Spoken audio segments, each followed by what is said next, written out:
মাননীয় প্রধান উপদেষ্টা doctor professor Mohammad Yunus sir, বিশ্ব মঞ্চে আপনার গ্রহণযোগ্যতা আছে। আপনার দেশের মানুষ অধিকার আদায়ের জন্য রাজপথে শুয়ে থাকবে।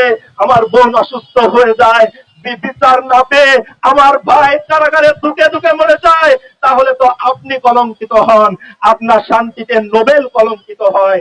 আমাদের এই আন্দোলন, আমি বিডিআর আসাদ বলবো, আপনার শান্তিতে নোবেল বিজয়কে আরো গৌরবান্বিত করবে ছাড়বে।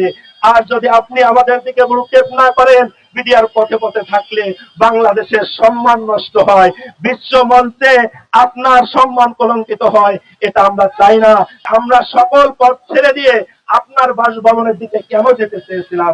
আমাদের এই কথাগুলা, আবেগ ঘন কথাগুলা, আপনার বাসভবন মানে আপনার বাড়ি, সরকার জনগণ আপনাকে দিয়েছে, সেখানে আমরা শান্তভাবে আপনাকে কথাগুলা বলবো।